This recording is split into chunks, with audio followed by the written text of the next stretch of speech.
This is a piece of oak, come from a tree that we had cut down about 7 years ago. Split all the wood up and stacked it, and this piece here, it was laying near where we had the tree cut down, and it's been laying out in the weather for that long. Kind of curious what the weather might have done to this piece. I know this sort of fell apart here. It doesn't look very good on my first glance, but I'm going to take it over and saw into it and the bandsaw and see if anything's in there interesting enough to make a turning out of. So I'm not really surprised, but there's some spalting going on in here. This side started to get something going on here. There's some there. Well, we've got that old piece of weathered oak and mounted on a worm screw. I have it in between centers. I'm just going to turn on a little bit and see what's underneath this area. Yeah, it's 650 RPMs.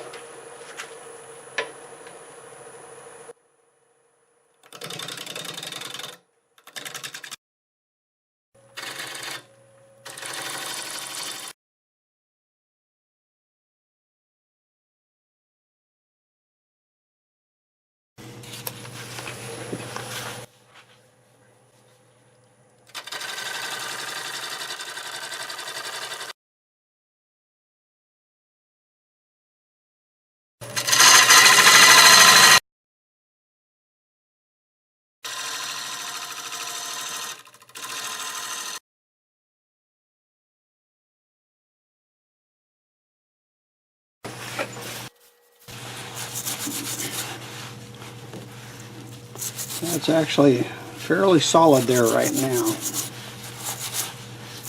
To go underneath there or not, I'm not sure. Okay, think about that for a little while. So I stopped on this piece of oak and I wanted to see what it would do after I cut this. Now it's not pretty. It cracked really bad. I end up filling the cracks with white glue and sawdust and a little blue chalk to give it some color. I filled the rotten area with epoxy and locust shavings. So, here's the patch job. The blue has turned almost black. I have this set up. I've got my 1/2-inch bowl gouge. I'm going to return this area here and see how it looks.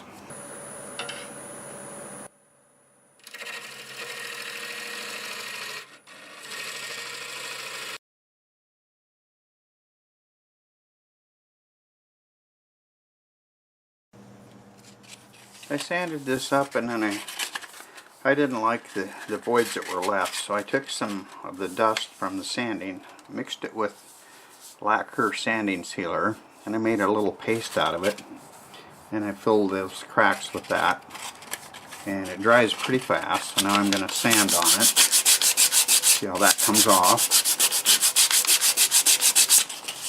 Pretty good. So now it's filled with, also with the wood that came off of this.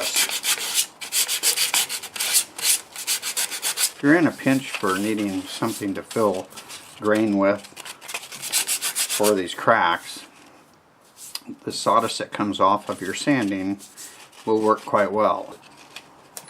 So I'll finish sanding this. This is the very fine sawdust from the oak turning I'm doing. Show you how I mix this up. I just put a little bit of the sanding sealer in it, and yes, it does darken it up, but when it dries it will be lighter. So that's actually pretty good consistency. It does not take very much. There's just a couple left that I want to fill, like right there. I'll let that dry and sand it off, and I think I'll start turning the inside. Well, the time has come See how far those cracks went in there?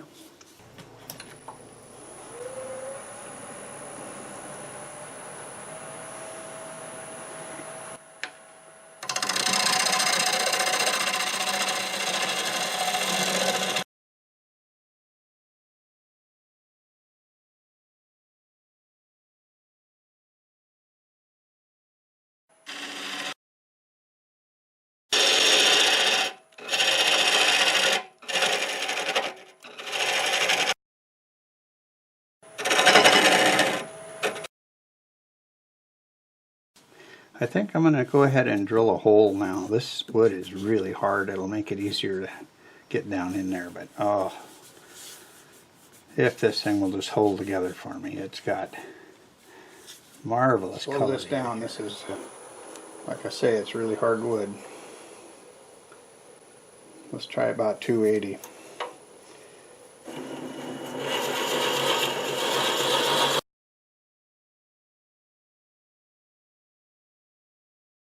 Alright, let's see if we can get some of this out of there.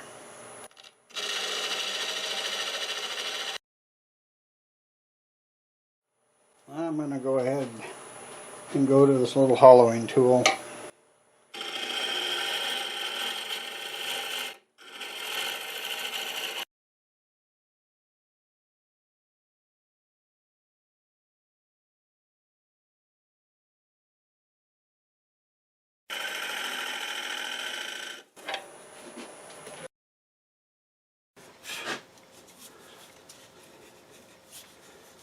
Well, it's actually looking pretty good. So,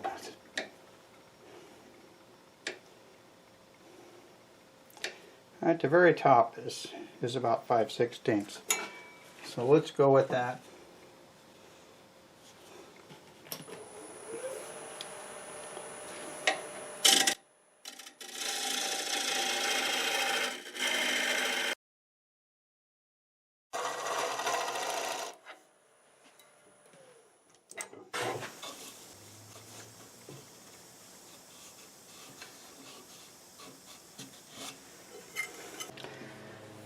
I went ahead and sanded the inside with 80 grit, and that felt pretty good, and I was happy with the shape that I had.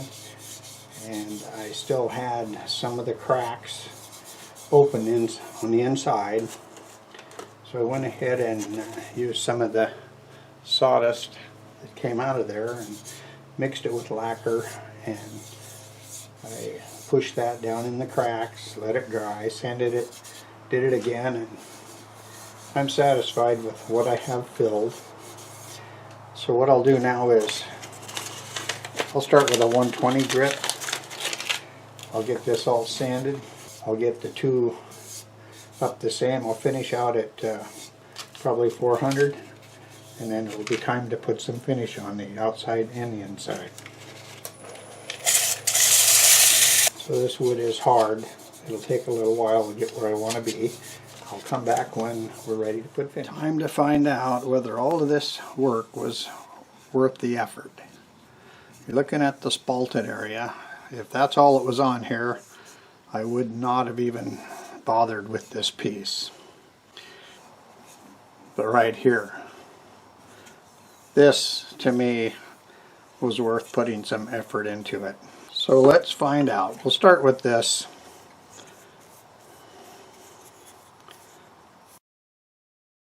Here I am brushing on sanding sealer.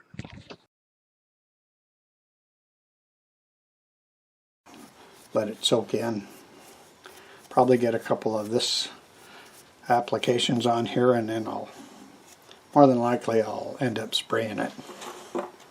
I'll do the inside, and I'll just come back when we're all done with the finish.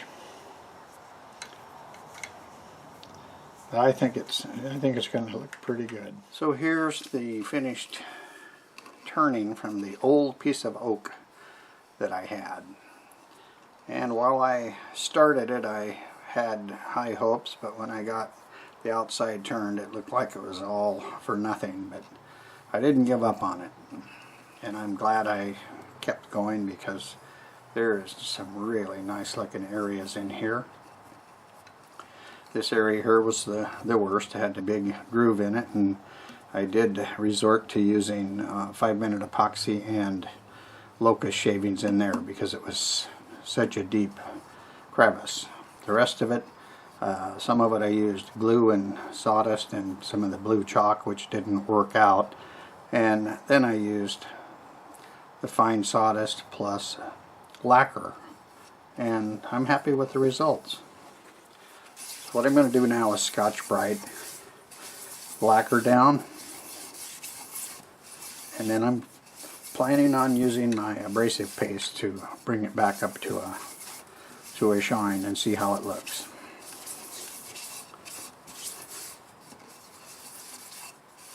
And that's really ready for that, so let me get set up to do that. Alright, here's the paste. I put a nice liberal amount on there.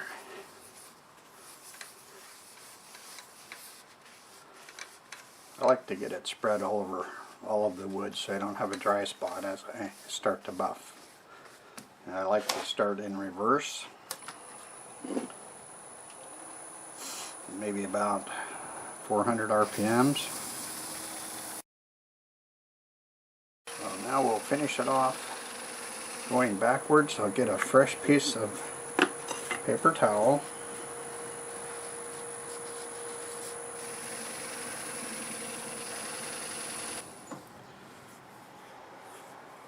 So there we go, that easy. It might seem strange to put a higher polish on a turning that has so many defects on it, but I think it it works together with it. At least for me it does. I think it's quite a balance. Okay, I have my cold jaw set up. I have a piece of non-slip cloth.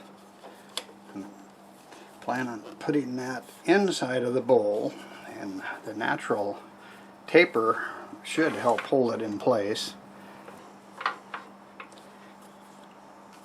Start out with a 3/8 bowl gouge.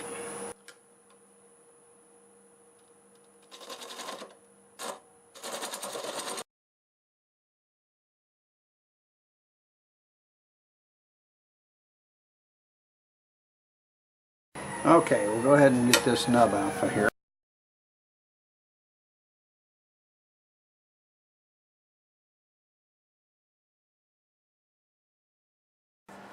Okay, we'll start out with an 80 grit.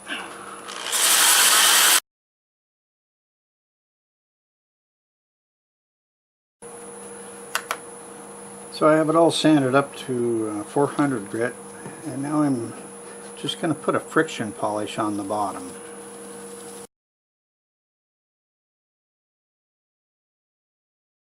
Well, here it is. It's not very big. It's 5.5 inches in diameter at the widest, and it's 3.5 inches tall.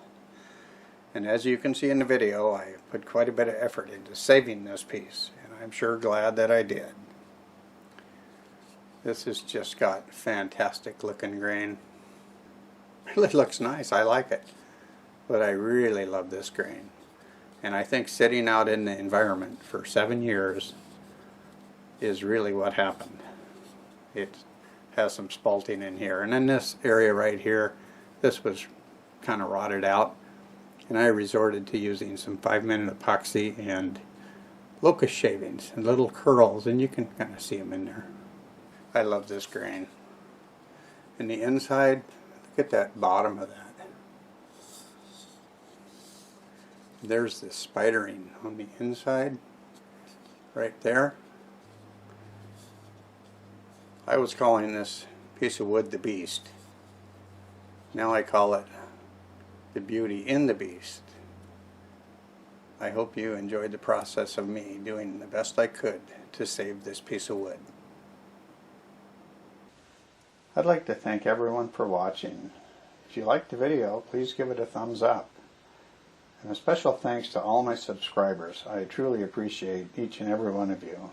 If you're new to my channel and you feel so inclined, please consider subscribing. Thanks again, and until the next time, I'll see you later.